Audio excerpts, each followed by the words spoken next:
Reprocess ng window type ay ng split type aircon. Kasama rin natin ulit si Boss Connect. Ngayon dito namin sa tapat ng bahay ng customer. So system reprocess, reported na ito ay merong leak, naubusan ng freon. Na-check na namin dati ito, so ngayon gagawin na namin. System reprocess, ito po yung tawag sa proseso ng pagkarga ng freon. Hindi lang po kasi basta-basta magkakarga yan. Una dyan, hahanapin yung leak, then pa-flushing, vacuum, saka magkakarga na. So ngayon, ito na, papasok kami. Ito na mga kaligot. Ngayon maghahanap na tayo ng leak. Isa-isay natin yung mga fittings sa loob. Medyo mahirap maghanap ng leak yung mga ganito. At prospect ko nasa evaporator, so double check din namin dito sa outdoor. So ngayon gamit mo lang. Ito na mga kalikot, ganyan na itsura ngayon. Binaba na namin yung evaporator, yung indoor unit ng split type. Yung binabaklas na para ilublob sa tubig, hanapin ng leak. Later, more moments later, 1 semester later.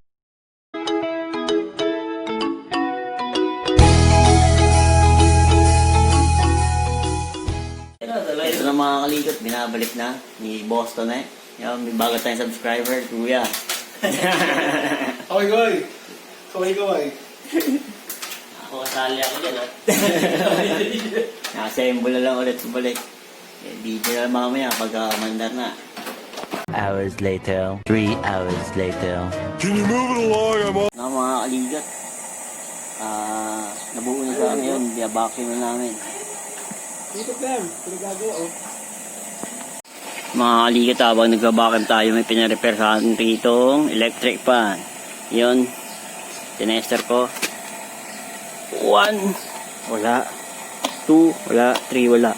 So malamang thermal fuse ang problema. Ngayon, babaklasin na natin. Ito mga kaligot, yung thermal fuse siya ganito.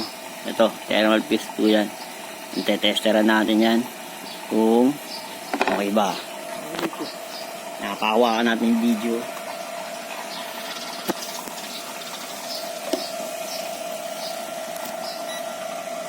Set natin sa continuity yung tester. Testeran. Yun, wala nga. So, thermal fuse yung sira, yung electric fan. Yun, gagawin natin. Wala tayong pamalit. Rekta. Ganito lang po pag rekta niyan. Sutin natin. Naikot na yan. Testeran natin ulit. Set natin sa ohms.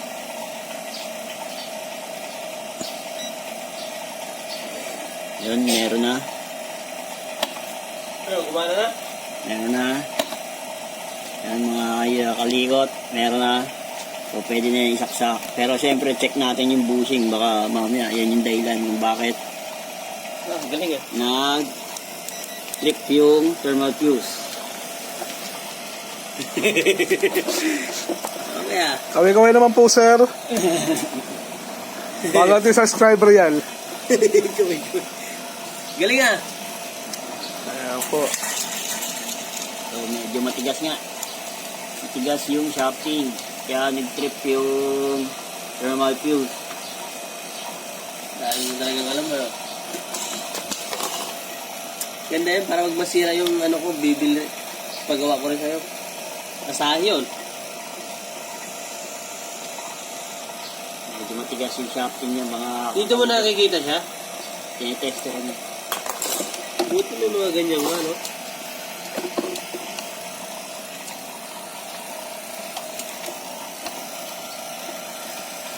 Palasin na natin.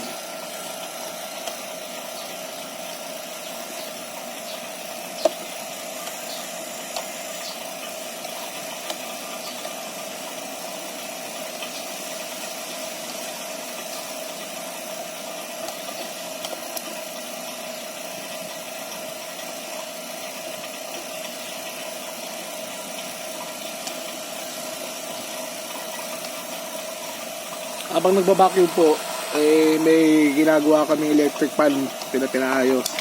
Kay pakalikot. Ayan po, hintik niya po yung bushing, matigas. At syempre, huwag makakalimutan. Share, like, and subscribe.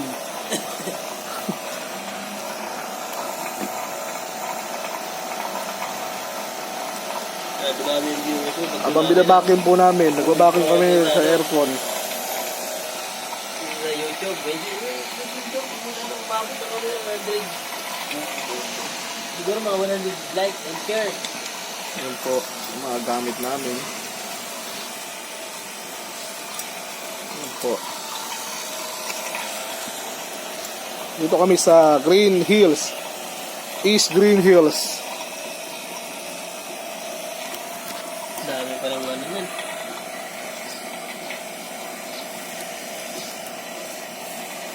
Pati yung po vape, gumagawa si Pakalikot. Ayun po yung mga vape na gagawin niya. Yung isa, wala lang LED. Ate, parang lahat ng ginagawa mo. All around po si Tok Tok Kalikot. Pati siguro babae. Huwag po yung maniwala. Huwag kayo maniwala sa sinasabi niya, hindi po totoo yun. Naka-vlog po siya.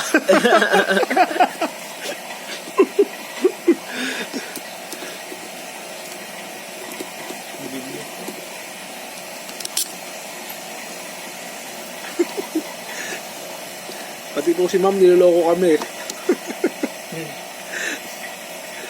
Ano yun, nakasawa na kayong 5.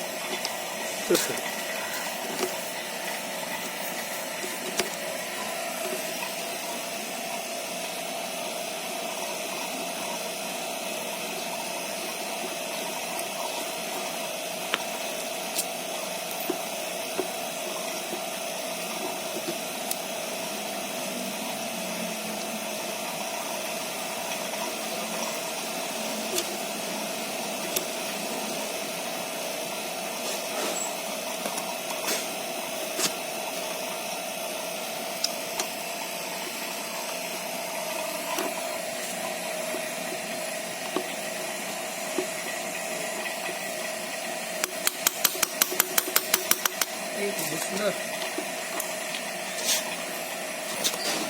Bigas na yung busing dito sa kabila. Tugas. Ngayon hindi siya matanggal.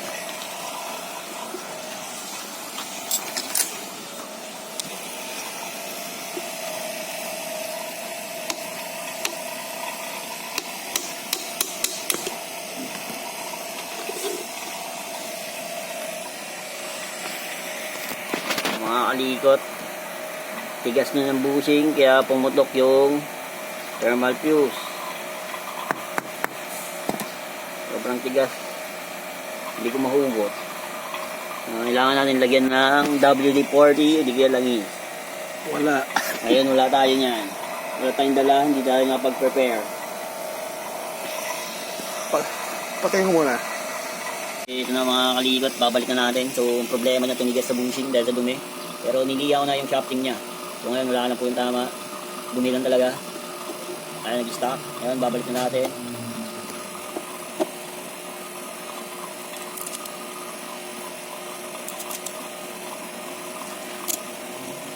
May camera ka? Diba yung camera? Nakatayo lang, no? Please stand. Sunod, bibili na ako ng Huwag ka na mag-sound ka naman sa YouTube. ngayon kasi cellphone lang muna tayo dahil wala pa tayong budget. Yung may mic, no?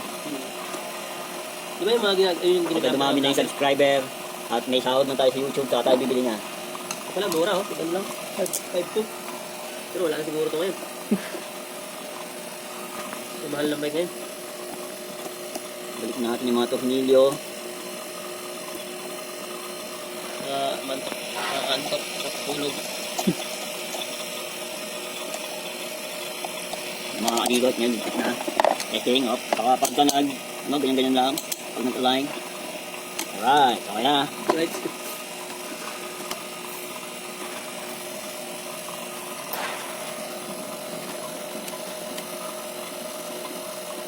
Ayun, testing na.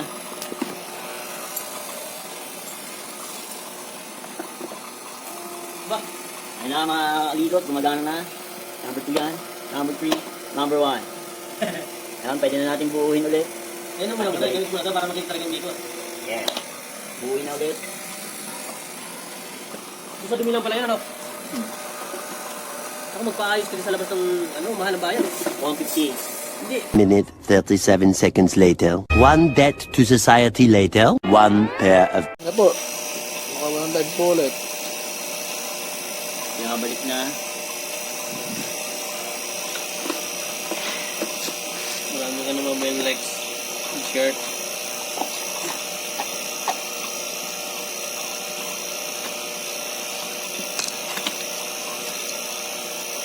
Dami nga naman kinalas mo. Dami rin mga Pag hindi mo nga alam, parang nakakalito eh. Ito ka lang pagka hindi mo kabisado. Ang daming binaklas, hindi mo na alam. Pag yung sa motor, ang daming binaklas eh. Tapos nakakasin mo ulit.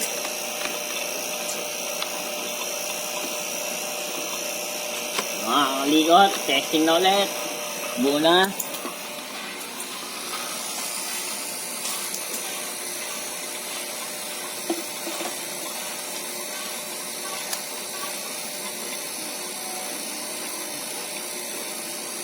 Ano po siya?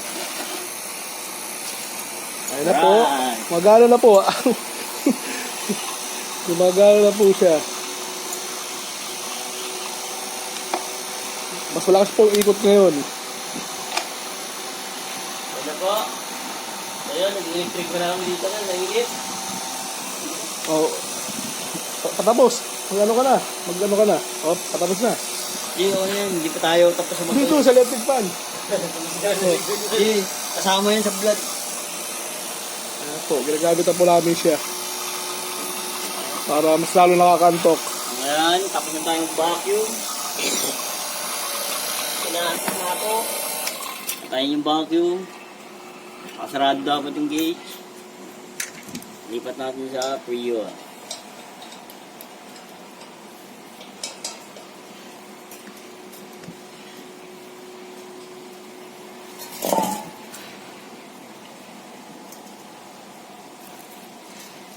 Buti mag-email ako nag-aantay.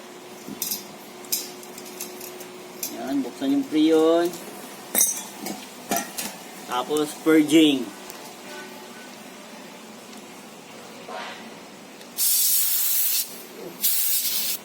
Okay, pag after mag-purge, karga na.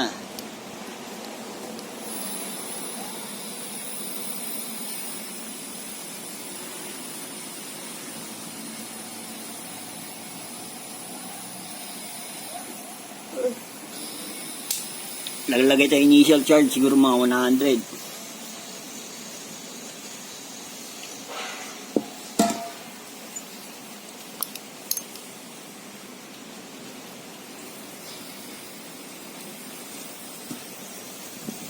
Nakakantok.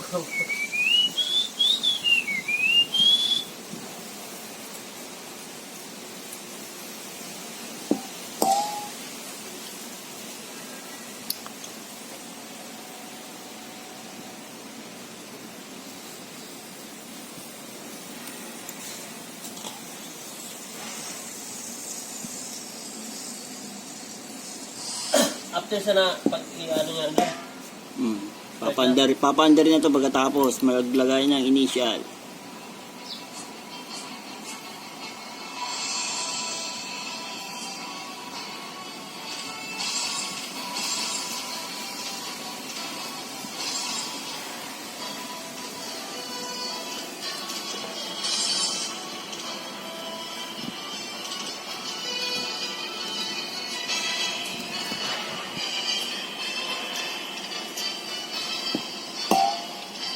Yun, ito na initial charge natin. Kung ano yung lumabas sa tawas, yun lang muna. Saka na tayo magdadagdag pag umaandar na.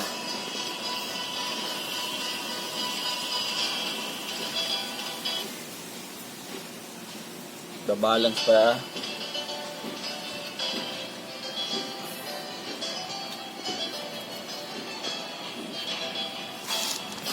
hindi na wifi dito.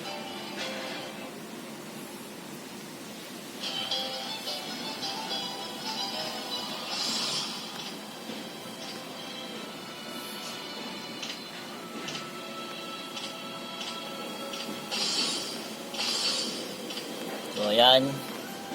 Sa 100 plus 110. Okay, papanda rin na natin. Angry line later.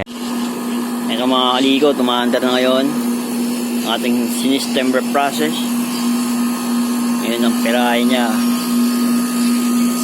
4 ampere, 7.7 yung rated current. So ngayon karga, magdadagdag pa tayo dahil nasa, yun nga po, nakikita nyo 10 PSI lang. So dadagdag tayo ngayon.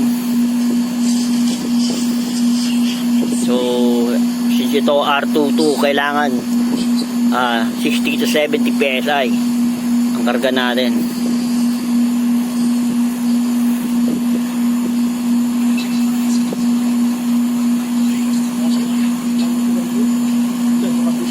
Oh, 3,000 whoop-whoos later. Soon after. Mga kalikot, ang karga niya na ay 65, mga 67 PSI. Ang pirahe niya 7.2 kasi yung rated current naman niya is 7.7 ampere. So okay lang yan, may tendency pang tataas yan pagka tumagal lang handa. Yan, under observation na lang, tama na yung karga, tama na yung amperahe. Tembol, balik takip. 8 pagka malamig na yung kwarto. Tic-tacs later. Flashback. End of flashback. The very next evening. Moments later. More moments later. Ayan na mga kalikot, pauwi na. Tapos na yung aming super process.